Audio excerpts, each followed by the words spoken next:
I'm going to share some work that we've been doing on right heart VA coupling as it relates to cardiac unloading.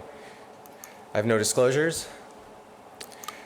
So I probably don't have to spend a lot of time here with this audience talking about the importance of understanding VA coupling, but basically normal ventricles function best within a defined range of afterload, and myopathic ventricles are particularly sensitive to afterload.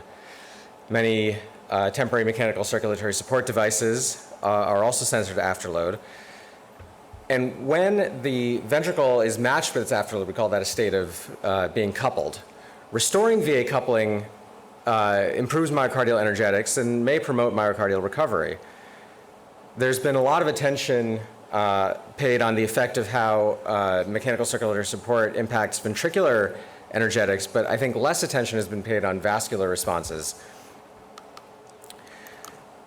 When we're talking about the vasculature and afterload, one of the important questions is how to measure afterload. And I think of afterload existing, or these measurements existing in a spectrum from things that are easy to calculate and easy to do at the bedside to, on the right-hand side, being things that more accurately capture the physiology. My interests are in pulmonary circulation, so on this spectrum we could put mean PA pressure as something very naive. And then slightly more sophisticated, but still fairly easy to calculate, PVR, PA compliance, elastance. PV loops, I think more accurately capture physiology and are more technical. And then the things that I want to talk about today are arterial impedance and wave intensity analysis. So arterial impedance is a frequency-based measure, an analysis of pressure and velocity waveforms. Because we have a pulsatile circulation, it lends itself to this frequency-based approach. And when we break down the waveforms into their component frequencies, we can quantify the energy present in the arterial system at those different frequencies. Each frequency is thought to represent some characteristic or some response of the arterial system to pulsatile flow. And this is a more thorough characterization of arterial hemodynamics than just things like resistance or compliance.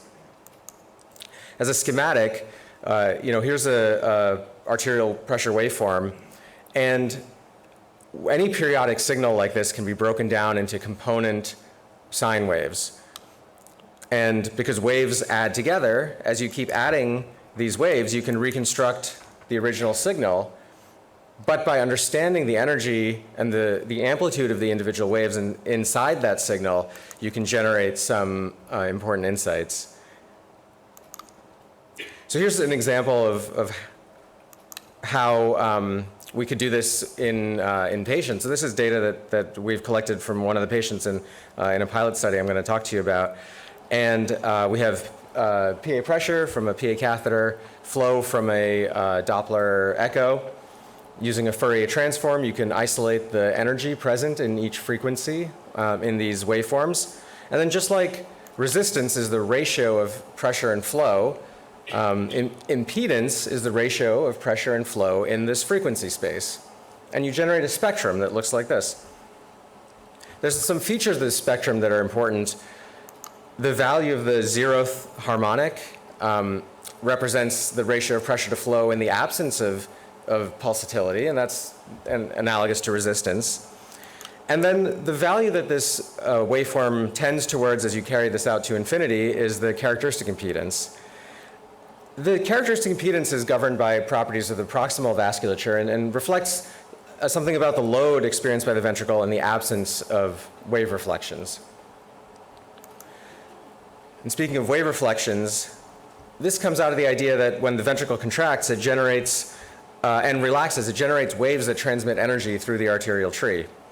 These waves travel independent of blood flow, and they're reflected backwards to their site of origin from distal sites of discontinuity, which are typically branch points in the vasculature. The reflected waves in particular tend to increase pressure in the proximal vessel, but decrease flow, and may contribute to ventricular afterload. Displayed schematically, when the ventricle contracts, it generates a forward compression wave that travels in the direction of blood flow and increases pressure and increases velocity. When the ventricle relaxes, it generates a forward decompression wave that also travels in the direction of blood flow, but tends to decrease pressure and decrease velocity. The waves that are reflected backwards are the backwards compression wave, which moves against the direction of blood flow, raising pressure, but decreasing velocity of blood flow. And then finally, the backwards decompression wave, or the backwards expansion wave, that moves against the direction of blood flow, but decreases pressure and increases velocity.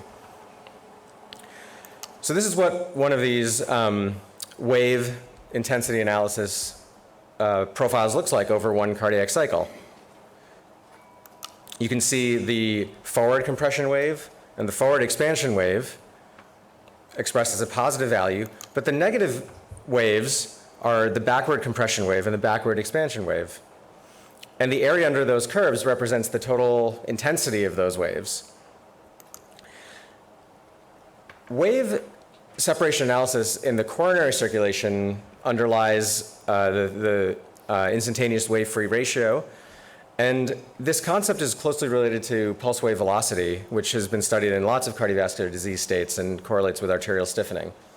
But I think it has not really been addressed in cardiogenic shock and also in temporary MCS.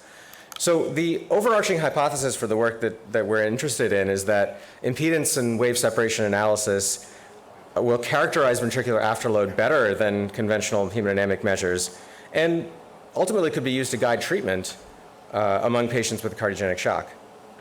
My interests, like I said, are in the pulmonary circulation, and so we did a pilot study whose aims were to just define normal and abnormal values for pulmonary impedance, which is Z, and wave intensity, and then to quantify the effects of two temporary MCS devices, the balloon pump and the Impella 5.5, on those two parameters.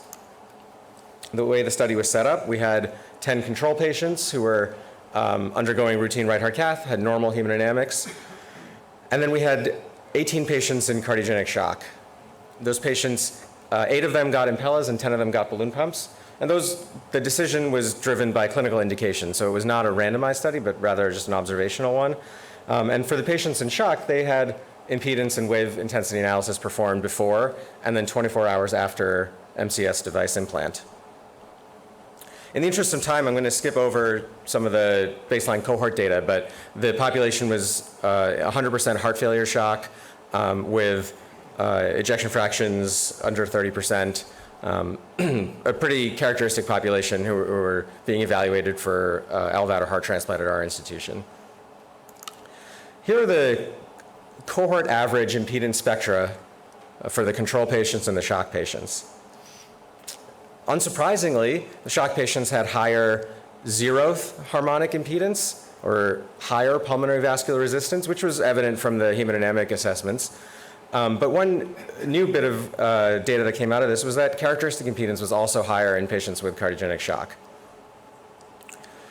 Similarly, the intensity in the backwards compression wave, while not statistically significantly higher, was numerically higher or more negative in patients with shock than control patients. So what was the effect of the balloon pump and the Impella on these parameters? Well, over 24 hours, perhaps somewhat disappointingly, there was no real change in the impedance spectra from balloon pump or Impella 5.5. And similarly, no change over 24 hours in the backwards compression wave intensity between patients getting balloon pumps and patients getting Impellas. But because we had paired data, we had 24, pre and post data for all the patients in shock, we did look to understand, well, are they individually within each patient, could we understand how changes in these parameters impacted right ventricular function, which was really the hypothesis of this work. And here we found something interesting. So on the left-hand side is a relationship showing the relationship between the change in characteristic impedance over the first 24 hours and the change in RV stroke work index as a measure of right ventricular function. You can see that as characteristic impedance increases, or gets worse perhaps, RV stroke work index goes down. And similarly, as the backwards compression wave increases or becomes less negative, the RV stroke work index goes up. And so these observations fit with our original hypothesis. We looked to see what factors might be influencing responses to characteristic impedance changes and backwards compression wave. And so we divided the cohort into responders and non-responders for each of those parameters based on whether the value increased or decreased over the 24-hour period. These are, of course, small subsets of a small cohort, so I'm not showing statistical comparisons, and this is more for hypothesis generation. But for the backwards compression wave, we found that among patients whose backwards compression wave intensity decreased, it was also associated with a reduction in the severity of mitral regurgitation, reduction in E to E prime ratios, and interestingly, an increase in pulmonary vascular resistance. For patients who did not have a change in backwards compression wave intensity, these parameters really weren't any different over the first 24 hours. For characteristic impedance, these particular parameters didn't look to identify people who may or may not respond. So in summary, we have found that patients with cardiogenic shock have increased zeroth impedance harmonic, characteristic impedance, and backwards compression wave intensity in the pulmonary circulation. Characteristic impedance and backwards compression wave intensity may be important factors that affect right ventricular function, and at least the backwards compression wave seems to be influenced by mitral regurgitation and LV loading conditions. We're interested in taking these methods in a lot of different directions, but in particular, we want to study other drugs and devices. We want to study longitudinal effects to try to understand the temporal trajectory of vascular responses to mechanical circulatory support.